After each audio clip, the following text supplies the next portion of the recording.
starts right now. 3, 2. Welcome to Daily Blast Live. It's Thursday, December 19th. I'm here with Al, Brandon, Lindsay, and I'm Tori. Let's get right to it. It is official. Let's take a look at the headlines. Impeached. Yes, it's happened. President Donald Trump is now only the third commander-in-chief in history to be impeached. But the New York Post reported things a bit differently. Check out the headline, quote, "Swamp Mistress Pelosi dresses in black for historic vote. It's your funeral." Well, the House passed both articles of impeachment last night, mostly along party lines. But now we're learning that House Speaker Nancy Pelosi may hold off on sending the articles over to the Senate for trial, and here is why. This is what I don't consider a fair trial. That Leader McConnell has stated that he's not an impartial juror, that he's going to take his cues, in quotes, from the White House, and he is working in total coordination with the White House counsel's office. Reaction. He's been impeached. This is a historic day. It's on every single paper that we see. How do you feel about it, Lindsay? I think using the bill as leverage is kind of like backpedaling, because the Democrats went in so sure abuse of power was going to work, and then here we are waiting for what we all knew what was going to happen. In the Senate, they're not going to remove him from office. No matter if you get McConnell to come to the table and have a conversation, Donald Trump is not getting removed from office. And so I think that for Pelosi to say she's waiting for them to be objective when a lot of people on the other side feel like the whole impeachment procedure was not objective, you're not going to get the result you're looking for. But let me ask you a question. How do you feel about the overtness of McConnell saying, I have a direct line to the White House, I'm following his line, and I'm not going to be an impartial juror? He flat out said it. How do you feel about that being an objective part of it? I think that McConnell is doing what a lot of people are just not saying, right? He's saying it out loud, but a lot of people go with their constituents. And if their constituents voted this man as president and don't feel like he did anything wrong, they're not going to go in there and then remove him from office. You don't think he should be a senator first and then in charge? He shouldn't protect the Constitution, the country first, and then his constituents? And that's what he feels that he's doing, which is what I'm saying. They just disagree in opinion from you. And so a lot of people feel like this abuse of power was so blanketed, it's not the specific bribery. And so you're basically trying to say that, you know, you're questioning a motive. And so you can't remove somebody from office because of a motive that you're questioning. And that's why a lot of people are reluctant to support it. And that's why 3 Democrats went over to the other side. Interesting. Well, it's going to be a really interesting day. Facebook, YouTube us. We want to know what you guys think. You heard us. We want to hear from you. Well, meantime, the president tore into House Democrats at his rally. Watch his reaction. It doesn't really feel like we're being impeached. The do-nothing Democrats, and they are do-nothing. All they want to do is focus on this. What they could be doing are declaring their deep hatred and disdain for the American voter. This lawless partisan impeachment is a political suicide march for the Democrat Party. Crazy Nancy Pelosi's House Democrats have branded themselves with an eternal mark of shame, and it really is. It's a disgrace.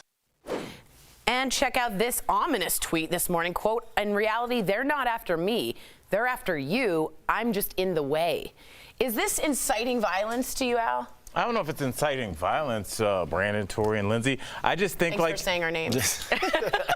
We're at the top of the show right now. Good to know. I think that he's done a great job of saying, I am you, and if he's attacking you, then if he's attacking me, then he's attacking you. And he's done a great job of a supposed billionaire who has his name in gold on buildings has somehow aligned himself with the common man, I don't understand which it. should be applauded. I don't know how you pulled that one off.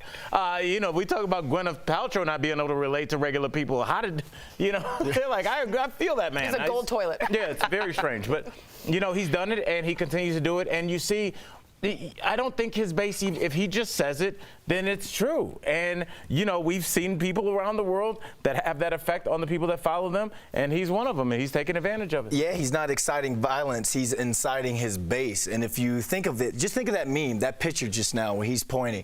It takes you back to July 6, 1916, when we used the Uncle Sam poster to get people to enlist in the army to fight. Right, he is America. He is exactly. Uncle Sam. It's a us versus them mentality. And And if you're thinking about, you're saying he's the third president to get impeached. That's a stain on his legacy. Well, this guy, we've seen, he's going to try and flip his legacy and be like, okay, I'm the third president impeached, but I'll also be the first president reelected after being impeached. So I see he's getting his base ready for us versus them. He is wonderful at branding. I think that poster is a mirror reflection of where we are today. You saw that everyone voted exactly along party lines. We're very divisive and split. You saw that even this decade has probably been one of the most crazy political decades of our life. We're going into a new one, and we're even more divided than when Obama was in office, which really was a stark division then because the House was controlled by another party. And so I think that everyone's just ready for some progress to be made. And this poster is not really helping with the situation, but it's not inciting anything that hasn't already been there or is already there. It's just interesting to say that I'm just in the way. No, we're not going after Republicans. We're going after bad behavior when you violate the Constitution. It isn't that you're in the way.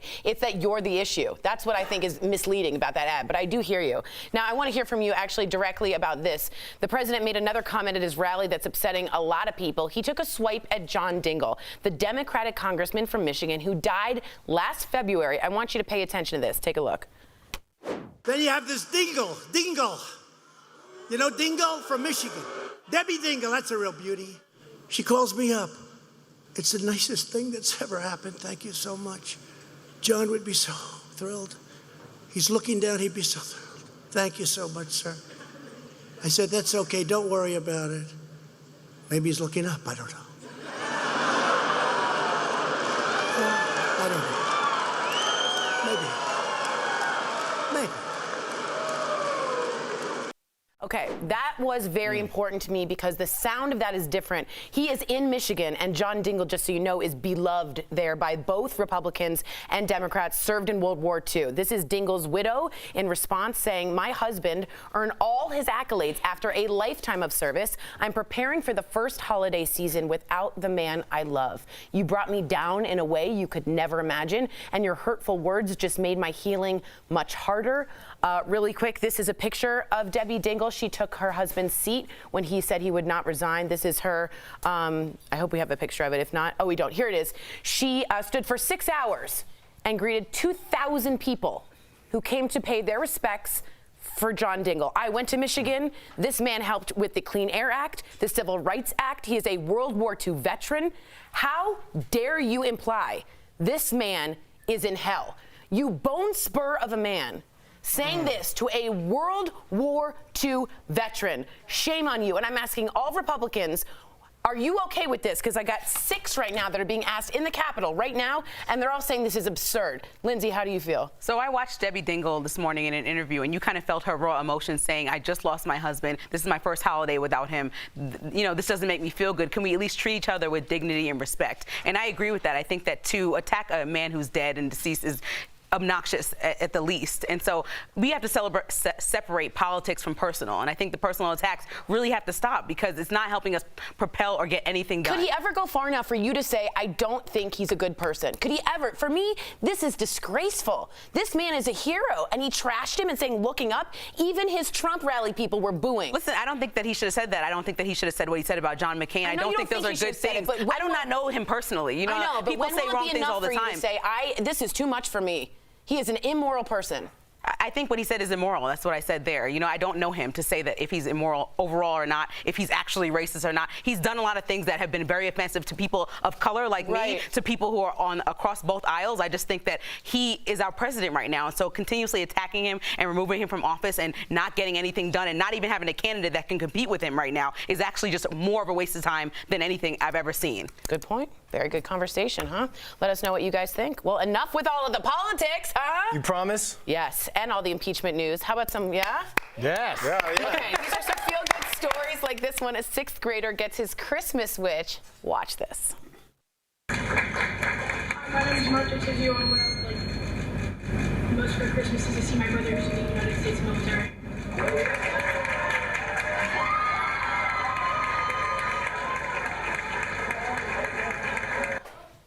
I can't get enough of military home. That's the one thing that make you cry. Yeah, right? that's a good one too. You just see the joy because that was all he wanted. Yeah, you know, he said it very quickly. Yes, my brother's in the military, and that's all I want for Christmas. Yeah, I can't, because it's hard for kids to understand why this person that you've been looking up to is just gone. They don't understand about Middle East conflicts and peacekeepers and things like that. All you know is your brother's not in the house. Yeah. So it's great that this young man is back, and let's try and get more of our soldiers back home so we can see these permanently happen. And this is a bipartisan thing.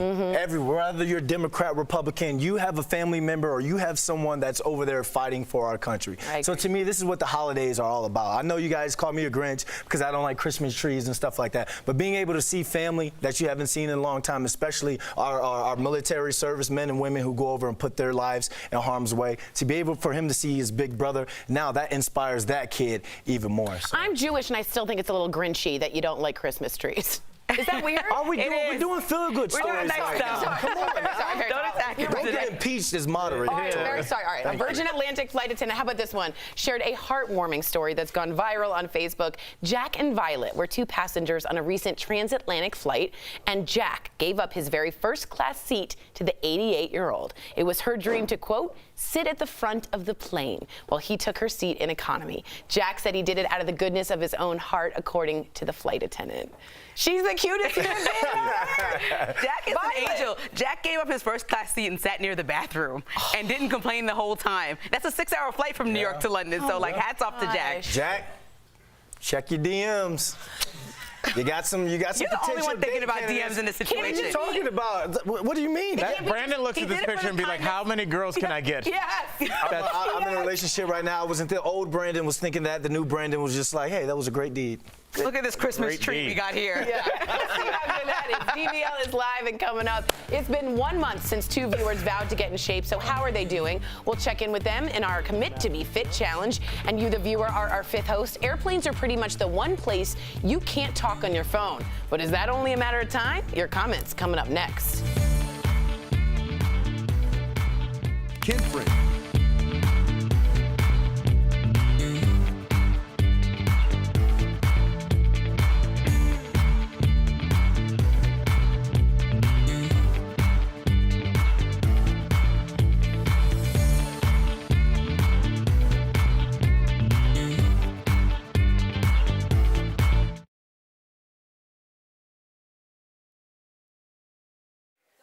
Hi DBL Nation, happy Thursday. Thanks for joining us today on Daily Blast Live.